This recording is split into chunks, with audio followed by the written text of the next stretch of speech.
The global financial order as we know it is built on a simple, powerful, decades-old deal: oil for dollars. But what if one of the key architects of that very system is now quietly, and very deliberately, planning its exit? This isn't some far-fetched conspiracy theory. It's a multi-billion-dollar strategic shift playing out right now in the heart of Riyadh. We're talking about Saudi Arabia, and their actions could signal the beginning of the end for the For 50 years, the petrodollar system has been the bedrock of American economic power. Let's break down how it worked. It was a gentleman's agreement forged in the wake of the 1970s oil crisis.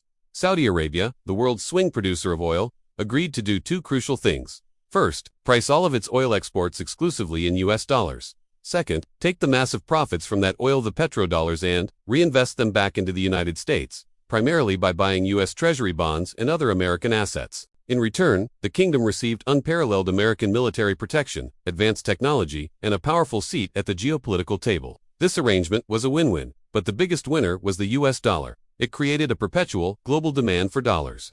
Every country that needed to buy oil first needed to buy dollars. This artificial demand allowed the United States to run massive deficits and borrow money at incredibly low interest rates. The dollar wasn't just backed by the strength of the U.S. economy. It was backed by oil, the lifeblood of the entire global economy. But today, that solid cornerstone is showing serious cracks, and the hammer is being wielded by none other than Saudi Arabia itself. The kingdom's ambitious national transformation plan, known as Vision 2030, is the master plan. On the surface, it's about modernizing the country, building futuristic cities, and diversifying the economy away from oil. But if you look deeper, it's also a calculated diversification away from absolute dependency on the US dollar. The evidence isn't hidden, it's right there in the financial flows. Take the Saudi Public Investment Fund, or PIF. This isn't just a sovereign wealth fund. It's the kingdom's primary engine for change, now commanding over $900 billion in assets. For decades, a fund like this would have been a passive, conservative buyer of safe U.S. government debt. Not anymore. The PIF is now an aggressive, strategic investor, deploying over $100 billion into a completely new kind of portfolio. We're not talking about treasury bonds. We're talking about hard assets and global influence. They're buying significant stakes in Chinese tech giants, Russian energy projects, top-tier European football clubs like Newcastle United, and even major players in the video game industry like Nintendo and Activision Blizzard. This isn't capital seeking safety. It's capital seeking growth, influence, and strategic partnerships outside the traditional American sphere. This is a massive bet. Saudi Arabia is essentially taking its oil wealth and planting it in every corner of the globe, creating new income streams that have nothing to do with oil and, critically, are not denominated solely in dollars. They are building a future where their prosperity is untied to a single commodity or a single currency. But the most direct challenge to the dollar's dominance comes from a project you might not have heard of, mBridge. It stands for Multiple CBDC Bridge. This is a groundbreaking platform, led by China, that uses blockchain technology to allow central banks to conduct cross-border trade directly with each other using digital currencies. It completely bypasses the traditional SWIFT system, which is the dollar-dominated network that underpins virtually all international finance. And guess who recently became a full participant in mBridge? That's right, Saudi Arabia. The message couldn't be clearer. Riyadh is not just talking about alternatives, it is actively building the infrastructure to use them. They are creating optionality, the ability to trade oil and other goods with partners like China, using digital yuan or other currencies, without ever touching the US dollar or its banking system. So what's driving this sudden, accelerated shift? The world has changed dramatically. First, the energy map has been redrawn. The shale revolution in the United States turned it from the world's biggest oil importer into one of its top producers.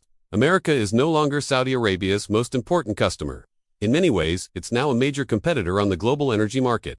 This fundamental change has weakened the original security foil bargain that underpinned the petrodollar system. If the U.S. no longer needs Saudi oil as desperately, the original terms of the deal are up for renegotiation. Second, the world is no longer unipolar. The rise of the global south and powerful economic blocs like the expanded BRICS switch now includes Saudi Arabia. The UAE, Iran, and Egypt has created a new geopolitical reality.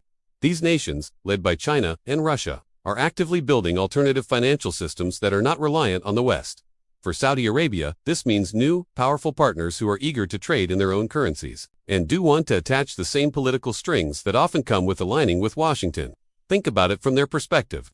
Why should a barrel of oil sold from Saudi Arabia to India be priced in the currency of a third country, the United States, if both buyer and seller are happy to use yuan rupees or even a new digital currency? The logic of the old system is breaking down.